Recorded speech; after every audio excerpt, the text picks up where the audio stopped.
Hello.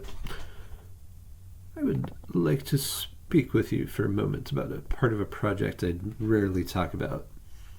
Partly because it comes up so rarely, and partly because the last time I did any serious work on it predates my interest in sharing with anyone. Sometimes I build cabinetry for home hi-fi speakers.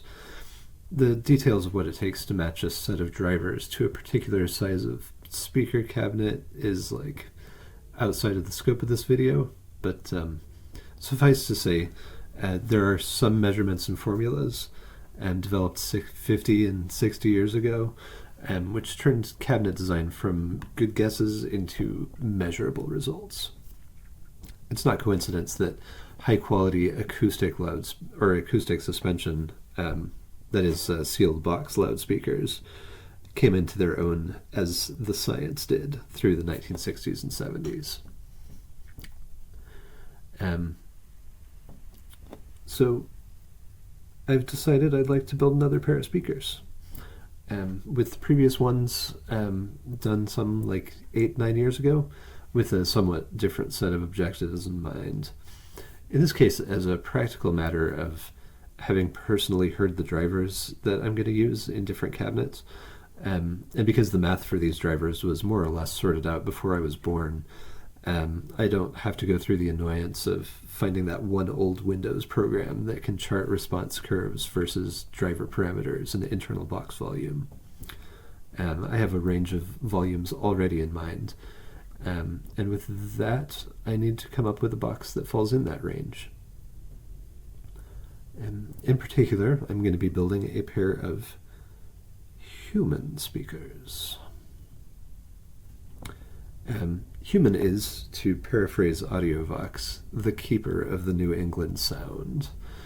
There's a relatively straight line back from the current human offerings back to Genesis Physics, to EPI, to acoustic research. Some absolute obsessives who chased after maximum linearity and frequency response above almost everything else. The cheap cook and bottle washer, Hugh Powell, is someone I've known for 25 years. And while I can't claim I put his kids through school, I've definitely bought a couple of nice dinners with my purchases over the years. The one I'm chasing today is the 8841. This one here. And my current setup is a surround set with single 6-inch woofers per cabinet.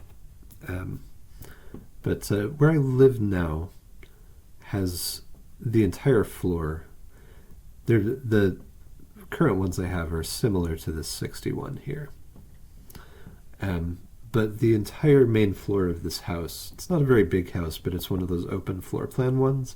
And so the main floor is basically 800 square feet of contiguous airspace.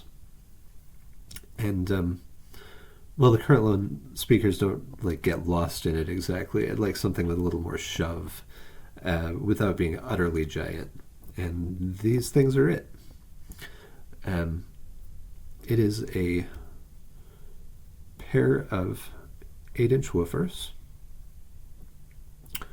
a 4-inch mid-range, and by far Hugh's best product, which is this really stellar 1-inch aluminum concave dome tweeter. Of course, the tweeter doesn't care where it is. It's self-contained. The boxes are for the benefit of the woofers. So that's what they look like coming from Hugh. And as they're going together, it's got a few pictures of them. You can also see that I can't afford these, but they're very nice. If we look at the speculations here, you can see that my current ones are in the range of about 38 hertz to 26 kilohertz. The 8841s are rated at 26 to 26K. So that extra 12 hertz is a lot of notes down at the low end.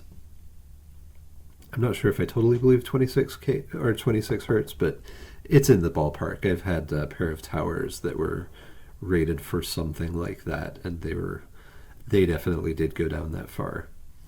And my current 6-inch speakers are in slightly larger cabinets than his 60 ones, so they may go down a few more hertz than 38, but they still don't go into like the deep place. You can also see these have a ton of power handling, 380 watts piece.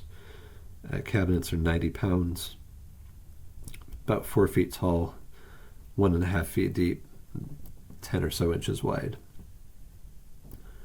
And if we go and take a look up here, you can see that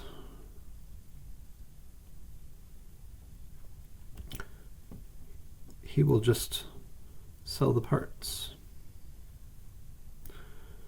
And if I look at the 8841 parts, first off, right at the top, that's a price that I might be able to justify. And if you look down here, it shows some interior dimensions, the cubic foot volume that he uses. In this case, 3.58 in a sealed box. A previous version of this speaker was vented, the Genesis 66, and that came in a smaller box. I don't want to do vented, I want to do a sealed cabinet. I don't care if it's bigger.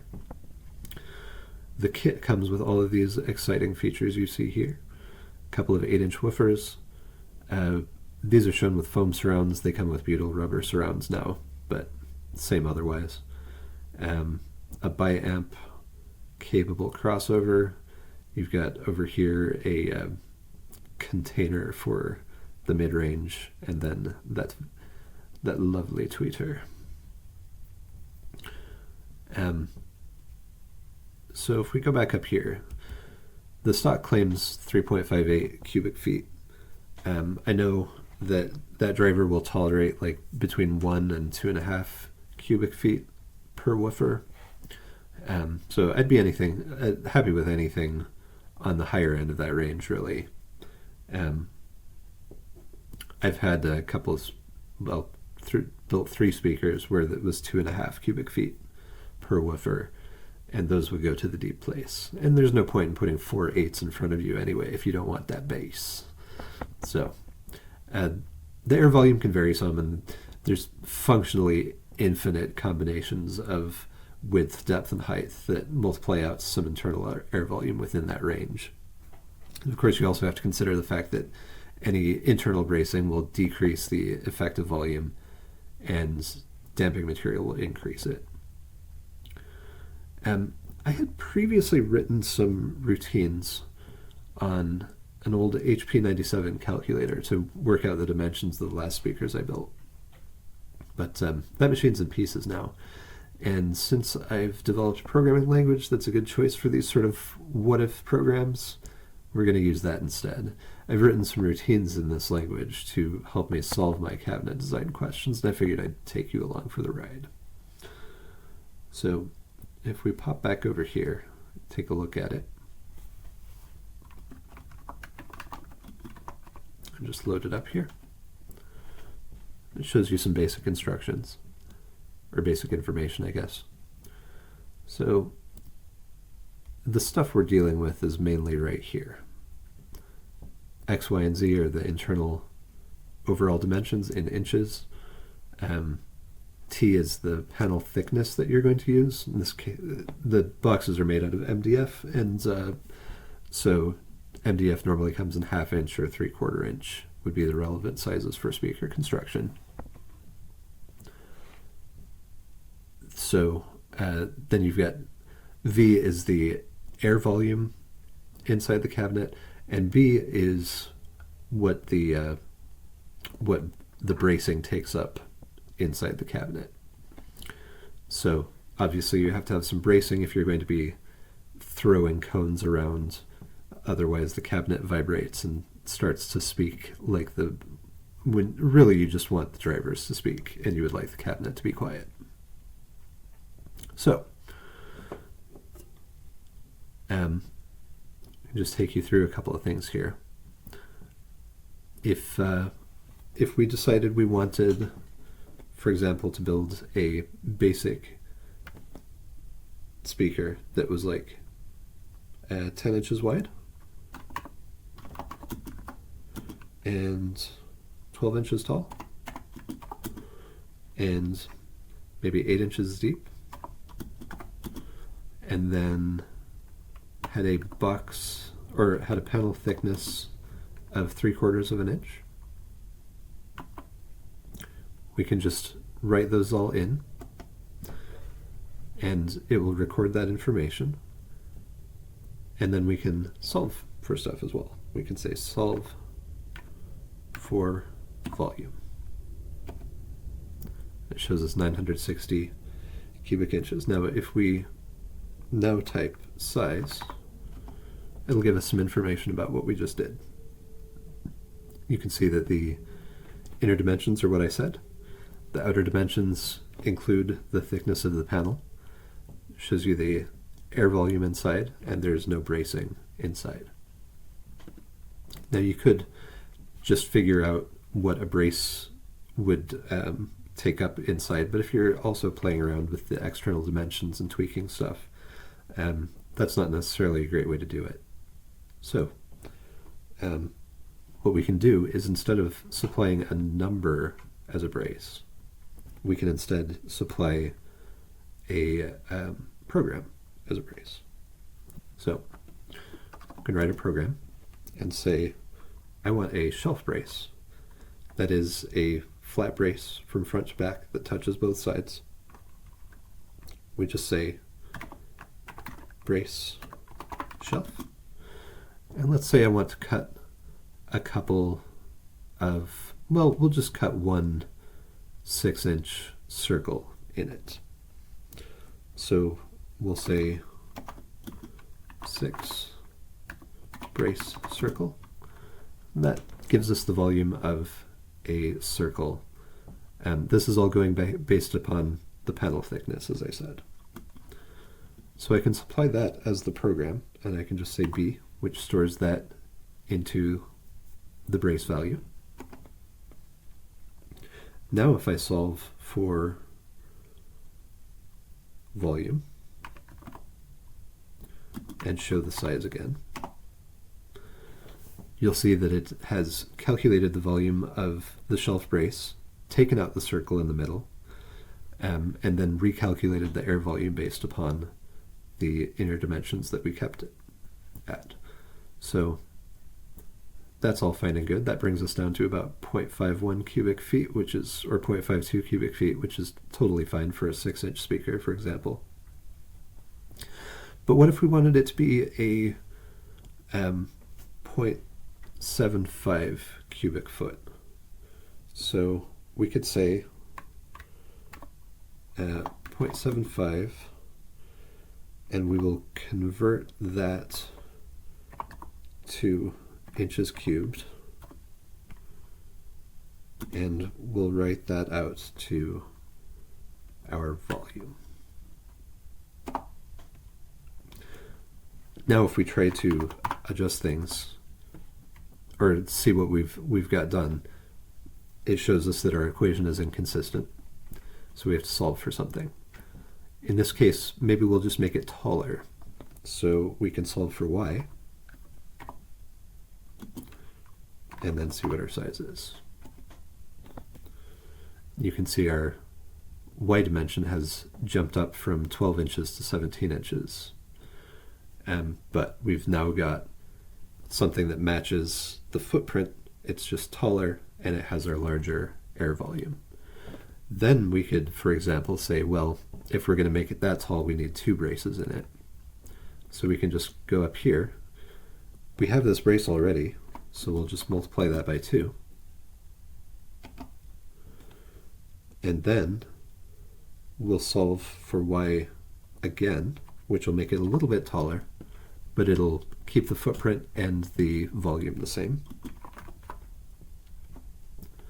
You can see our brace volume has doubled, and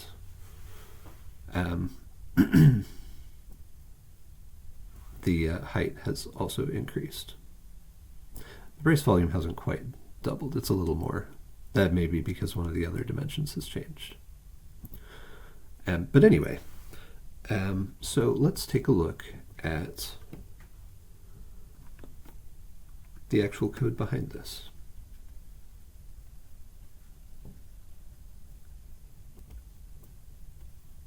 That's right here. Somewhere. There it is. So, this is our solver.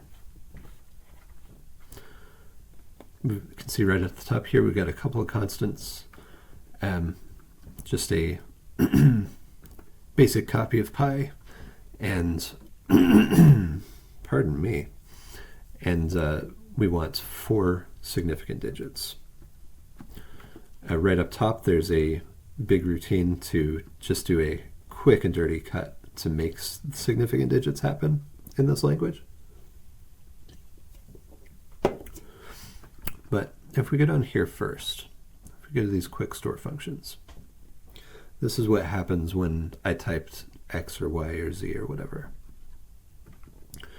For example, with x, it takes the number, it stores it into its internal variable, and it also clears the solved flag, and that just tells it that the equation is inconsistent and that you need to solve it before you can get your results. And it does the same with all of these. Down here, we have the routines that let you construct internal panels. So, in this case, oh, I see. This should technically be x and, well, I get confused because 3D printers have different ideas of what x and y and z are. But anyway, this is actually correct, I think.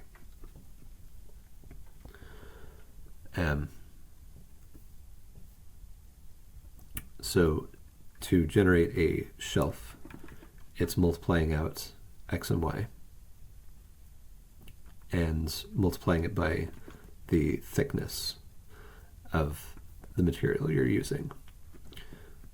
Circle is the same. It takes a diameter, it turns it into a radius, and just does 2 pi r times the panel thickness. And you can also do a rectangular panel, which you supply 2 numbers to, and it multiplies it by the thickness. And that's how you can build up, programmatically build up bracing that will follow after the changes that you're making to the overall dimensions of the cabinet.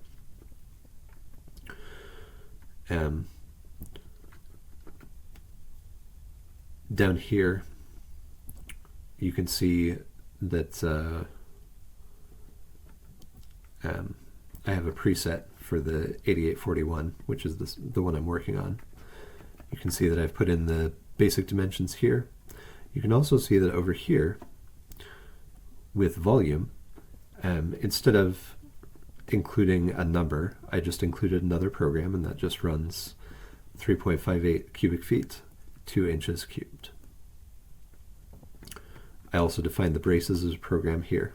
In this case, it is a shelf brace with 3 inches taken off the x and y and a rectangle cut out the center, so basically a 1.5 inch brace around the perimeter, and multiplied by 3 here at the end to demonstrate 3 braces.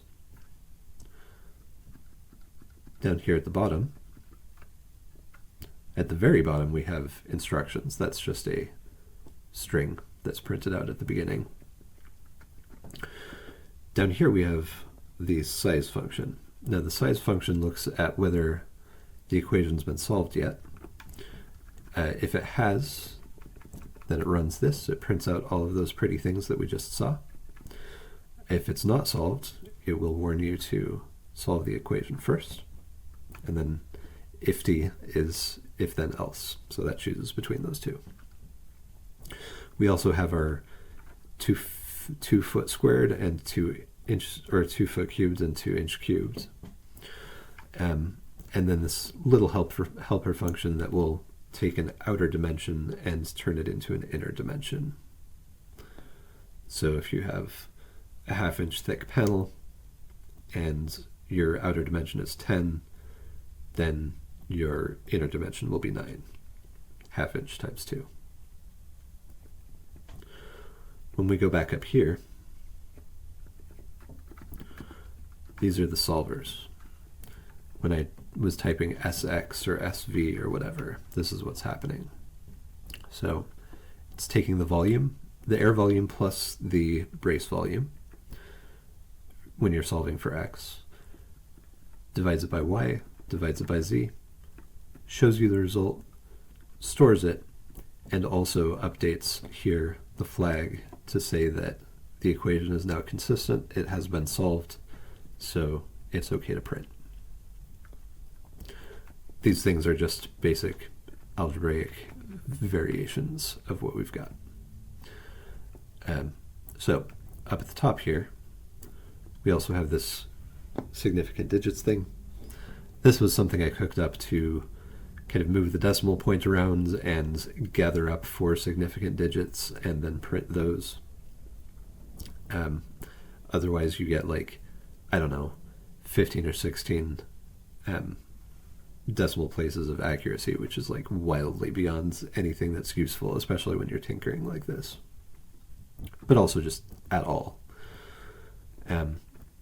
And because of the way floating point numbers are stored in computers these days, they don't always match up. So in other words, you might type in 1.2 and you would get 1.200000003 or whatever. So there's a second thing, this round string thing here, which, as stated, try to settle down Python's bullshit. It just turns the number that it gets into a string and then compacts it. So in terms of like a 5 significant digits, it would restrict it to 6, so 6 digits plus a decimal point. This is not accurate, super accurate, but it's good enough for this purpose. So yeah, that is the speaker solver, or the cabinet solver, and I think it's a good demonstration of how it's useful to have code be a first-class data type. You can just include code anywhere you could include a number, and it all works out.